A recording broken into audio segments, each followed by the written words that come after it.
is going on, ladies and gentlemen? It's time for the 27th expansion-packed episode of the Switch It Up Show. I'm here today. I'm your host, Seth Trav, joined as always by our friend Glenn. And how the heck are you doing, buddy? Oh, I'm doing much better now that I hear the sweet dulcet tones of your voice, Mr. Trav. How are you? How about yourself? You're always so kind asking me how I'm doing. How about you? I'm doing well, man, because as I said, we've got another expansion-packed episode. We got 3 great games that we're going to review for you today, ladies and gentlemen. But first, we are going to let those sweet tunes roll.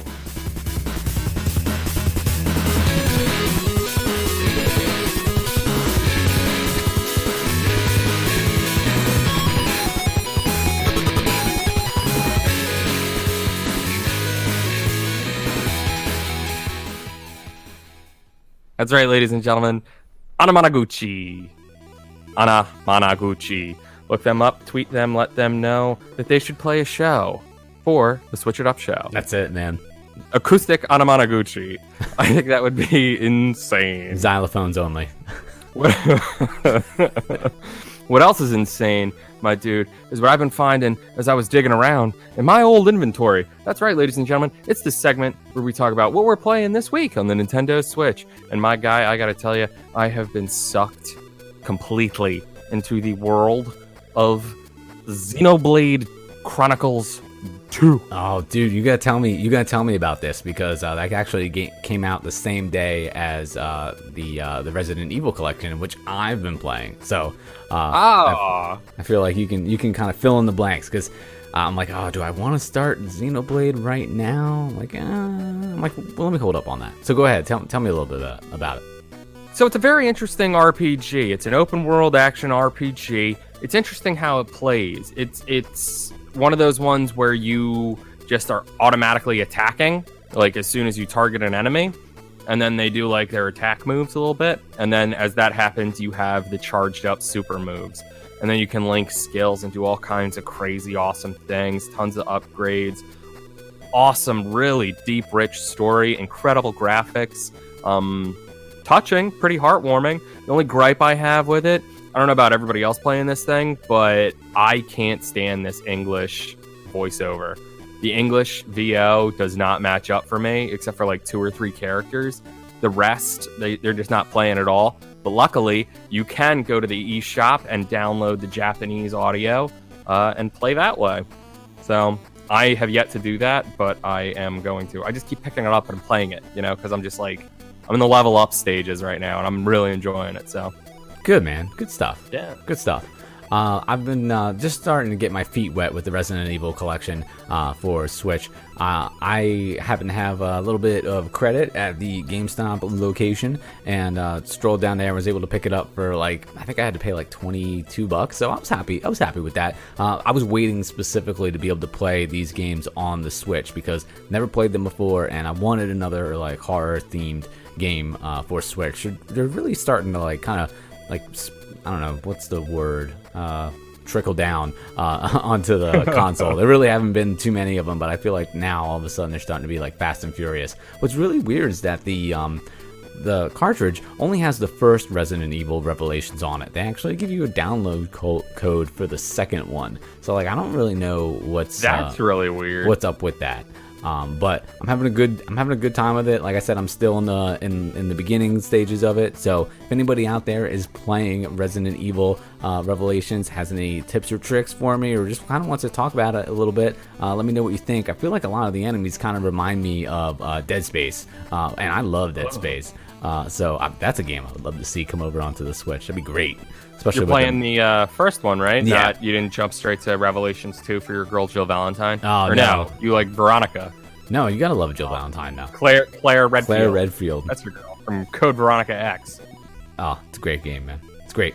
But if anyone out there is playing it, working through it, let us know over on @SwitchItUpShow on Twitter, because we would love to talk about what we're playing, and compare it to what you're playing, and have the best of times. I feel like that'd be fun.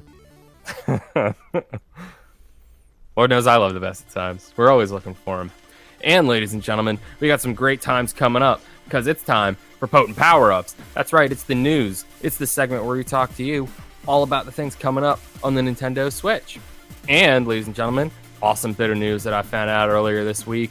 It's the Mega Man 30th anniversary, so they're going hog wild. Or what is it, Mega Man X? Yes, sir. It's the Mega Man, but it's the Mega Man 30th anniversary. Well, it's the Mega Man 30th anniversary. And Mega Man 30th anniversary. So because of that, they are releasing Mega Man 11, which looks incredible. That's coming out on the Switch sometime in 2018. And they are also releasing every single Mega Man X game on the Nintendo Switch. It's made for the Mega Man X games. I love the Mega Man X games. They're notoriously harder than the Mega Man games, but they've got Zero. Zero was always the dude. And they had all those like extra little awesome like super suits that you could pick up and sort of like multiple storyline type deals every now and then. It was super cool. It was also on the Super Nintendo, so I was much bigger fan of Mega Man X. What about you? You stoked? You know, I always wanted to get into Mega Man. He was never like my platformer when I was like playing those games. Like for me, it was Sonic like all the way, and I discovered Mario like later in life, except for like 64. But when it comes to platforming, like I never really played Mega Man, not until like somewhat recently, and I do think it's fun, and it's awesome that another one's coming onto the Switch. And it's even better news that Capcom is like, you know, they didn't forget about the console, so that's good, man. I think it's good that they didn't forget about Mega Man, because I had read something like 2 years ago where one of the people working there was like, we still own Mega Man, we make that game here, like what is that about? Sad times, so I'm glad they're giving Mega Man some love. I was a big fan of the cartoon series when I was younger, so that sounds right. That's where I developed my love for it, for the Megman. Yeah. So we're going to keep rolling right along, ladies and gentlemen. And we're going to get into the largest segment that we present every single show. And we are going to press continue, ladies and gentlemen. That's right. We're talking all about the new releases. And we've got a ton of quarters this week to jam into the slots, because it's another release week on the Nintendo Switch. How many is it this week? 17? 16? Yeah, I think it's 16. We're about to find out, though. 16 games today, ladies and gentlemen. First one up, we're going to talk about, it's Acorn Tactics. It's going to be $11.99. It looks a little bit like, it might be kind of like Advanced Wars. Little bit puzzly. It's a strategy simulation puzzles board game. Looks like a battle card type system. Graphics look cool. I would definitely check it out. Cool, man. Up next is Dimension Drive. Dimension Drive is $12.99. Comes out on the 7th, so probably the day you're listening to this. This looks like it's a space shooter. It says it challenges your skills in entirely new ways. Basically, you're playing two games at once. It's like a split screen that you play both sides of. So if you're into kind of like a twin stick shooter that has a little bit of like a mental twist to it, because you've got two separate board games to watch, two different energy or like life meters. If those games weren't hard enough for you already, this one kind of kicks it up another notch. So you might want to take a peek at that. That's Dimension Drive. Awesome. Next one we've got is something that we're actually going to review a little bit later on. It's Embers of Miram, currently $19.99. It is out December 7th, 2017. Splitting is believing. To save their world from an alien threat, two proud races must set aside their differences and come together. Literally. It looks like a platformer where you control one light bubble of Ember and one dark bubble of Ember, and then you kind of like flow around. It looks like it's a 2D play, but 3D cutscene style game. I'm definitely excited to play it. I want to see more what it's about. Platformer, adventure, puzzle, action game. Lord knows I love some of them. Looks a little bit like that game where you played as the Eskimo girl with the wolf. Remember that one? Eskimo girl with the wolf. No. Yeah. No, I don't. We got it on PS4. Oh my gosh. Yes. There's no way I'll remember the name. A friend of the show, Ashley Carefree, was actually playing it 2 weeks ago when we were doing the 25th anniversary of Night Trap. Yeah. On our Twitch. Check it out. Check out the stream there. Twitch TV /Preach Network. Anyway, that's what that looks like. Check it out. I'm excited for the review. It's going to come on a later episode. Awesome, man. And the game that I've been super excited about ever since they started talking about it at the first like Nindy showcase a little while back is Floor Kids. It's $19.90, and basically you control breakdancing kids. It seems like it's kind of in the same type of realm of as like Pop Rappa the Rapper.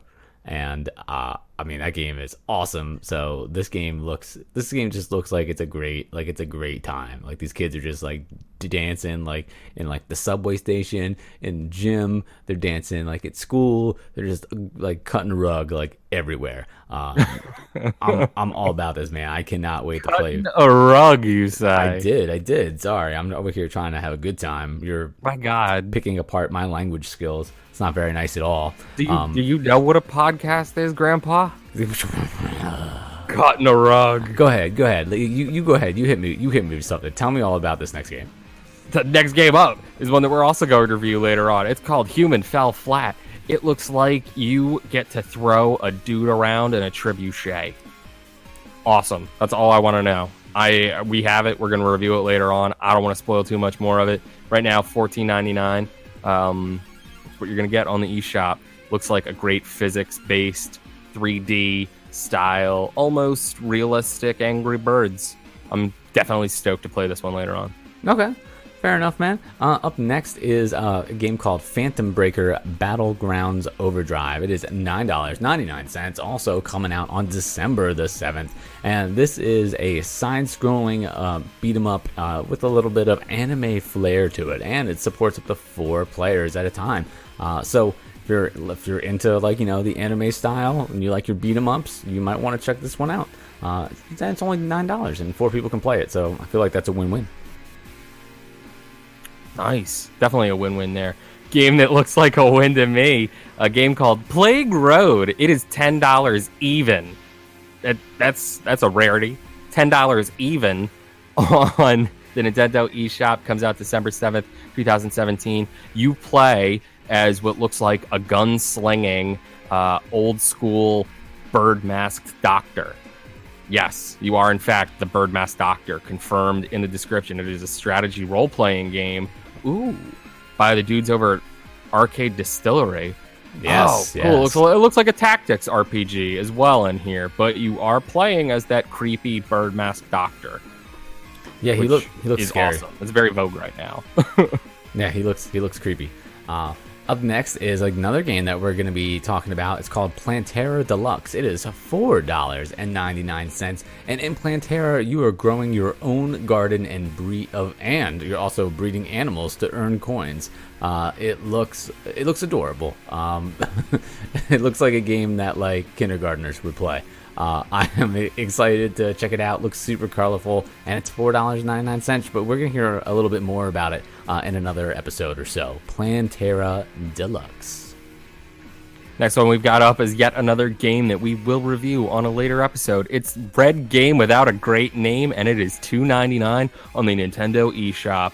I want to tell you, pick up this game just based on the name of it. Red Game Without a Great Name. Looks like you play as a bird set against a very, very stark red backdrop and sort of a platform puzzler. I don't want to think too much more about it. It's an arcade puzzle game. We're going to find out more on a later episode when we review it. If you want to beat us to the punch, it's $2.99. It's on the eShop. Pick it up December 7th. Awesome, man. The next game we're actually going to be reviewing on this show in just a little bit, and it's it's a Riptide GP Renegade. It's kind of, without giving anything away, it is a game where you're racing on a jet ski. But we're going to touch a little bit about what makes it special and different a little in our next segment. Beautiful. The next one up, ladies and gentlemen, is Slain Back from Hell. It is $20 in the Nintendo eShop.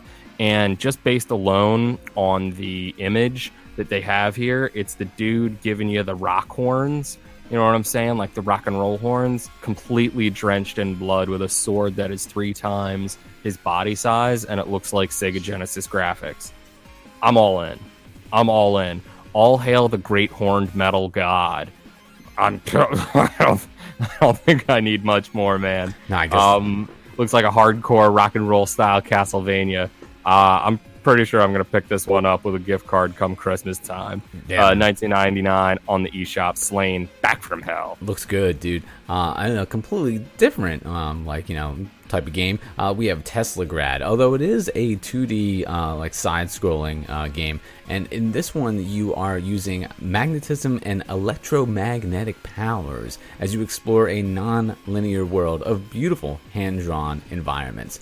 If you are into games that have a very, very clean / pretty aesthetic, Teslagrad is right up there. As I scroll through some of the pictures on here, really the environments that you are in seem to be like the star of this, and that gameplay aspect sounds super interesting. So, and we have it to review as well, and so we that'll will be on be a reviewing later this. episode. Indeed. Teslagrad over on the eShop.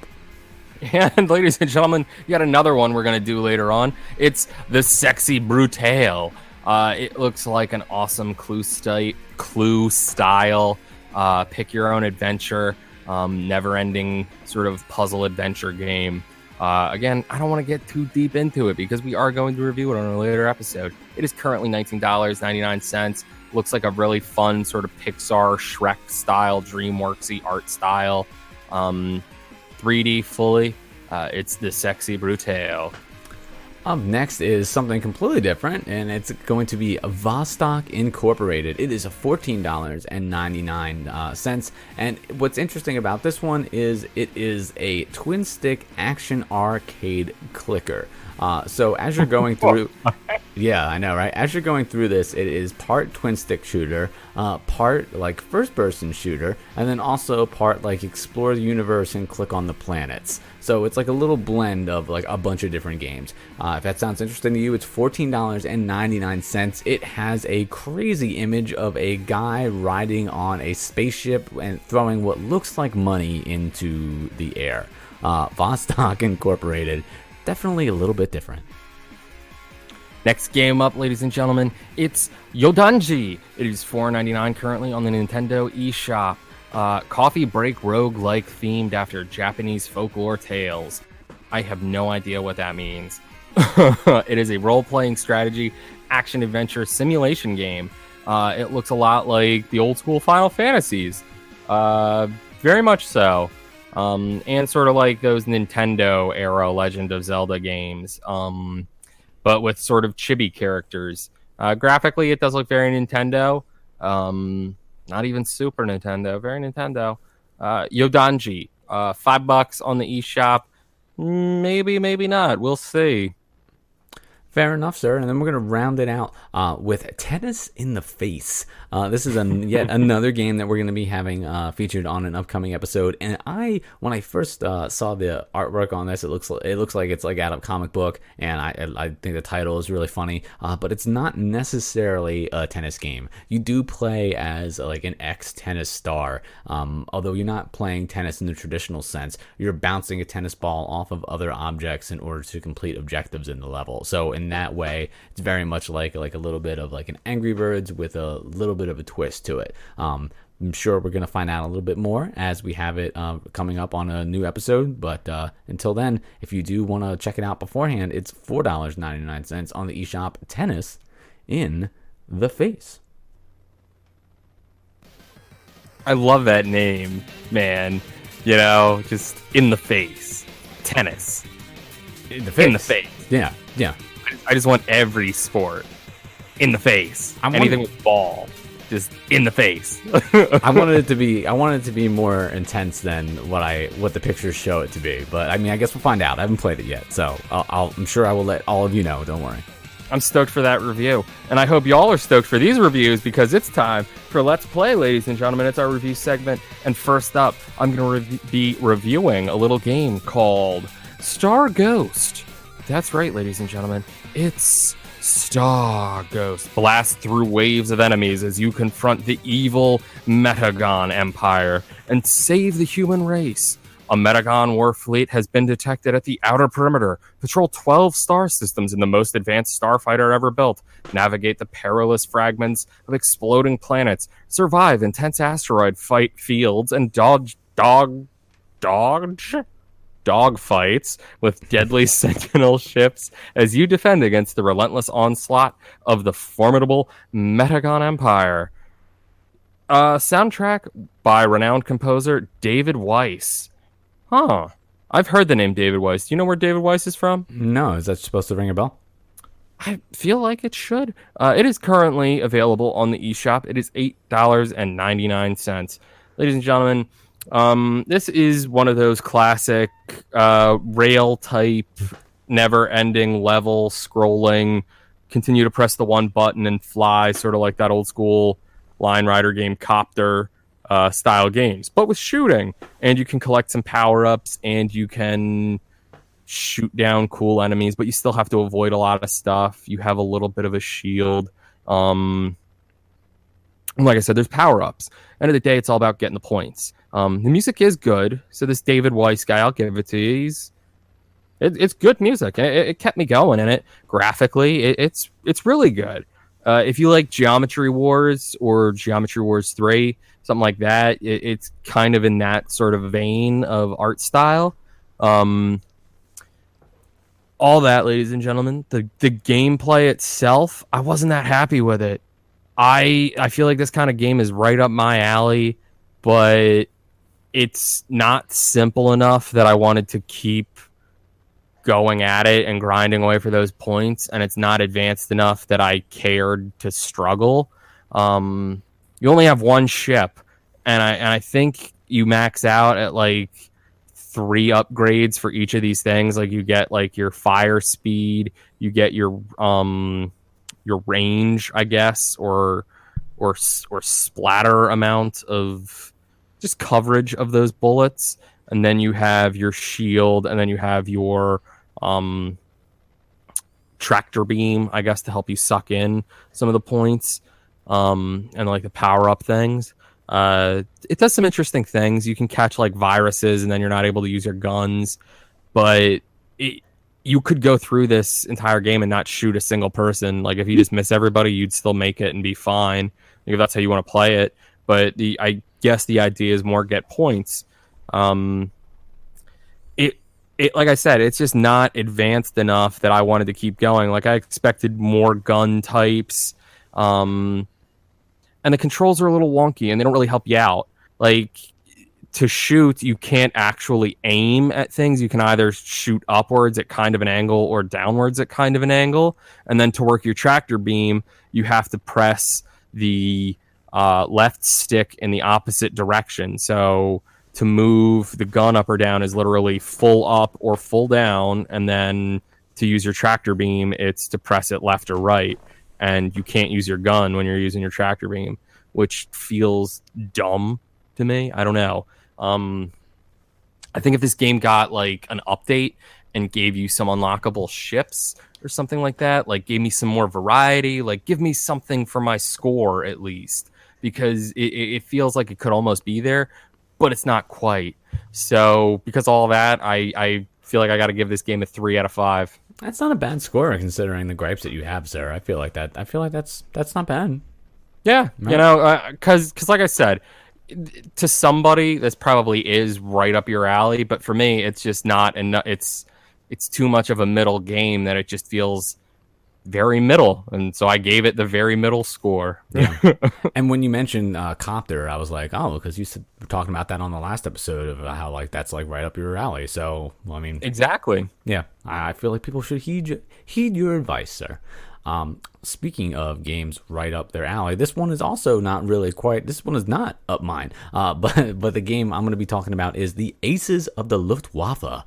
The Aces of the Luftwaffe have returned, dodge a hail of bullets, and face their fearsome war machines in bombastic air battles and boss fights. Every end is a new beginning. When Europe seemed to be freed, a secret German commando called the Aces of the Luftwaffe took their chance to strike back and invade the United States of America. It's your duty to restore the peace and liberty by climbing aboard the deadly wings of steel and fight against their fearsome war machines in bombastic air battles. Experience an epic storyline and survive the bullet hail above the U.S. coasts and cities. Command your wingmen, fight as a team, and fight as a squadron. Aces of the Luftwaffe is a action-packed, vertically scrolling shoot 'em up with a captivating and fully voiced narrative, which is done very well, by the way. Dodge bullets, collect massive power-ups, and wisely use special abilities as you defeat waves of enemies. Upgrade each member of your squadron with their own personal skill tree as you level up. But don't go into the war alone. You can take Aces of the Luftwaffe with up to 3 friends in an epic 4-player local co-op battle. This game is packed with all types of features. I think it's awesome that you can play this with 4 people, because it is a campaign with an actual story that you're working through. I'm not really the biggest fan of like these like crazy like shoot 'em ups with bullets like all over the place, because usually it's very, they're very linear. It's just not that this game isn't. It's level to level, but usually You play Destiny all the time. Yeah, but Destiny's a social experience. Destiny's a social game. Like make no mistake.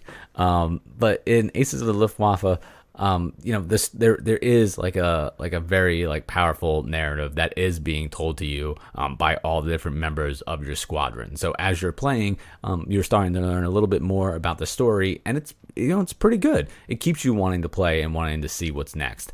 It's got a bunch of different awesome power-ups, but what I really like is, they mention it in the description, is how you can you have to level up all the members of your squadron. So if you're playing solo, it's you and 3 other like wingmen.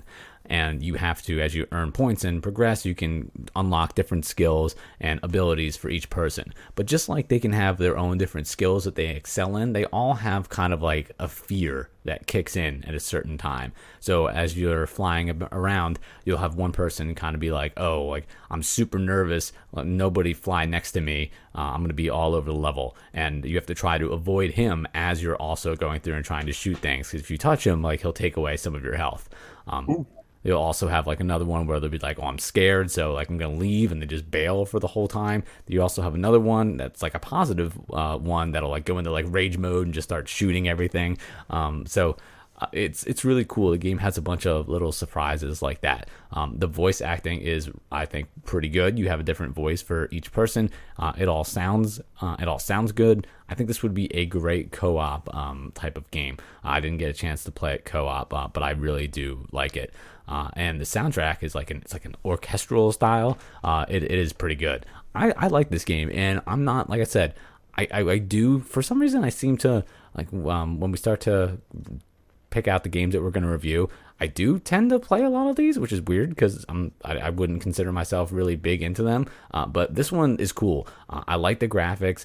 It's kind of like a little bit of the shoot 'em up style, like traditional graphics, but with more of like a cartoon twist. It looks a little bit more friendly. And because of that, I think the game itself is just a little bit more appealing. Sometimes you see these kind of like bullet hell style games with just a billion things on the screen, and I don't know, they just seem kind of like cold, like this one has a lot of bright colors. It looks like fun, and I feel like because of that it is more fun. That being said, there's a lot going on, aside from there being a lot of stuff on the screen and a lot for you to manage, which I didn't feel like it was overwhelming. There's a lot going on there, but then you also have all your different upgrade trees for like 4 different people, and then you also have all these different special abilities off in the corner, and there's a whole bunch of them. You can play this game a little bit casually, but I feel like where you probably really excel is if you're into these games. I feel like this one will kind of bring it up to the next level.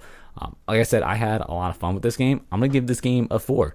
I think it's really good. That being said, it's not for me, but I feel like because it's so good, and I want to know, like, I want to play it. I want to continue to play this game and finish it so that I can find out what the story is. And normally these games don't have a story, or if they do, they're always kind of like a little bit kind of wonky.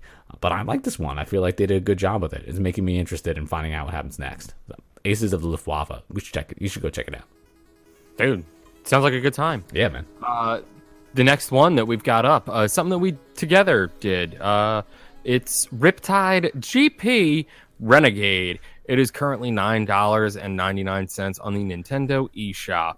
Experience the future of illicit hydrojet racing, where armored riders kick out death-defying stunts over massive waterfalls, dodge cops through public waterways, and boost at breakneck speeds across surging waves. You are a hydrojet rider, framed and cast out from the Riptide GP League forced to race illegally through the city waterways, flooded ruins, and churning factory machinery in an effort to reclaim your reputation and your title. Play through the single-player career to unlock new vehicles, playable characters, and customization features as you take down bosses and build your crew. Then take your skills online for the ultimate test as you battle opponents around the world in 8-player online matches. Challenge your friends to leaderboard supremacy in the Ghost Racing Challenge mode. You can even play locally in split-screen races with up to 4 players. Featuring thrill ride racetracks packed with shortcuts, secrets, and interactive obstacles, Riptide GP Renegade is the action arcade water racer for a new generation. Let me tell you, dude, I don't know about you, but I definitely got the Wave Race vibes from it. Yes, definitely, man. When they say a new generation, Wave Race was our generation, I want to say, of water-based race game. I think you could say, I think it'd be safe to say that Wave Race was definitely that. This game was pretty awesome, though. Yeah, I really, I feel like the controls like definitely felt spot on. It felt like Wave Race while I was playing it, and I feel like we're gonna probably make that comparison a lot, but that's like a good comparison because like for at least for me, like that's the game I look back for jet ski racing with like the fondest memories. You know what? So it's like it's exactly like Wave Race in like the masking of it, I want to say, plus like a feature element. But I kind of think it plays a little bit more like what was the big like motocross game, Excite Bike 64. Oh yeah. It plays a lot more like that, I want to say, because of the way that you can do these tricks and some of the tricks that you can actually like wind up unlocking and stuff like that. And the tricks are actually pretty cool. And they remind me a lot of Excite Bike 64 tricks, where it's like do a backflip and then you do it and do like the can essentially. You know, I'm like, why are they calling that the can? And like the no-hand Superman or whatever, right? The knick-knack, they're doing the moves. They're just calling them something different. But it's Excite Bike. Like, it controls like Excite Bike. So it felt very, very familiar to me. I really, really like the music. I love that there's a story. I love that there's unlockables. I love that there's upgradables. I love that there's customization. Graphically, I think it was cool. My only real gripe with it is that, one, I didn't get to try out the online play, so I feel a little bad that I didn't get to do that. But just to review it as the solid single-player game that I did experience, only gripe I have is that a lot of the time I didn't necessarily feel like I was going fast. Like, I was going fast because there were like numbers to suggest that and my position at being first, but I didn't necessarily feel the speed that I feel like I should have been getting from playing a game like this. Like, it should have felt a little quicker to me. Yeah, so that's my take. What about you? I see where you're going with that, because there are some moments where you're going as fast as you can, but it doesn't feel like it doesn't feel like if you're coming up on a turn. Like, there was very rarely a turn that I'm like, I need to slow down. I feel like that kind of took away some of the difficulty aspect of it. Like, I used the boost all the time, but I feel like I didn't really ever experience a time where I wasn't kind of guaranteed to win. You know what I mean? Yeah, it wasn't like if you were ahead, for the most part, you did seem to stay ahead a little bit more. This is by the same company that did Beach Buggy Racing that we reviewed a little while ago, and that game actually, like those computer players were like on top of you. You did have to kind of fight them off, and you could get ahead, but you were very rarely ahead for long. And this one, I feel like once you're ahead, you're probably okay. And I feel like I was a little more ahead. Unless you like start to mess around with some of the tricks, because if you get a little bit... You can get cocky. Yeah, if you get a little bit, greedy like I do, you want to pull off multiple tricks, and when you miss it bad. Like, I love how your body just like flies through and like skids off. Although they kind of stopped the animation a little bit quicker. I would like to kind of see like how far I go, Like, you just want to see yourself like flying through the water. Yep, I'd be willing to take the penalty. You're skipping rocks, huh? It's crazy because like the whole jet ski will like come out from under you. Like, it's nuts. And I love all the tricks and how that factors into giving you a little bit more of a boost. And I did notice I didn't really come across too many shortcuts, but there were a few things. There are a few, yeah. Yeah, I'm sure they're in there, because I accidentally went over something that I'm like, this looks like a little bit of a ramp, but it wasn't marked as one. And sure enough, I was able to shoot right off of it, hit some tricks, and like keep on going.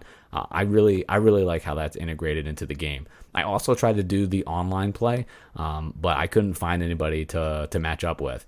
It just said that there were. I feel like we should have done a private match. Yeah, it probably would have been. We should have just coordinated our cycles on that one. It probably would have been cool, but yeah, I couldn't find like just a game to join right away. I feel like it would be a lot of fun.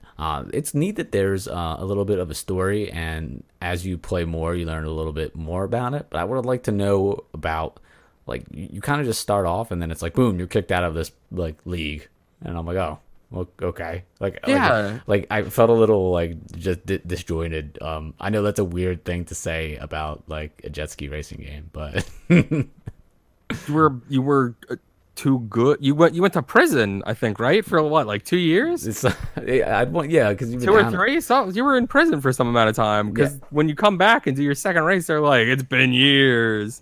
Welcome back to the slums. It's all gone to hell. Yeah, I feel like I'm like, oh, I wish I was explained that a little bit more. But that being said, you wish Vin Diesel was in this game, huh? Yeah, of course. He should be in every game. Every game. But I did enjoy this one, sir. What score do you assign this guy? I feel like I got to give it a 4.5. Oh, a little bit of a higher marker there. Yeah, same as Beach Buggy Racing, but for a little bit different reasons. Where Beach Buggy gave you that a little bit more breakneck speed and sort of like close, like nail-biting racing. It lacked that extra oomph in the custom ability and the different kinds of motorcycles and things and characters. And that's where this game picks that up, but it also falls in that category of how difficult is it. So I feel like they're both great, and they're both just not quite the perfect racing game like a Mario Kart, Yeah, no, I hear you, man. I'm gonna try. But even Mario Kart, like I wouldn't give this Mario Kart a 5. Not enough unlockables, no reason for me to keep playing that one. But anyway, this one I give it a 4.5. All right, I mean, I'm not far behind you, man. I'm gonna go ahead and give it a 4. I actually like Beach Buggy Racing a little bit more than this one. I do like all the, like you said, like all the abilities to be able to customize, but yeah, I didn't feel like the pressure, and I really was kind of hoping for like some like weapons. Yeah, you want to be able to blast some people. Yeah, I don't know, it would have been cool, like just throw like a little flavor of Road Rash in there, I didn't think about weapons, but I don't know, I wasn't looking for weapons in this one. That's fair, I was looking man. For Excite Bike. Yeah, and Wave Race, and that's what I got. And you got it, man. So I mean, hey, you can't complain about that at all. Nah, man, I was right there. A little bit. But were you there with us, ladies and gentlemen? Thanks for being here with us, making it through the whole show. This has been episode 27 of the Switch It Up Show. I have been Seth Trav, your host this time, and he has been our friend Glenn. Be sure to follow him at our sister show, at From the Crib. He is also doing Happy Horror Days, and I myself am doing Seth Trav's Super Special Holiday Specials Special. Be sure to check them all out, because remember, ladies and gentlemen, if things ever start to get boring, you can always switch them up.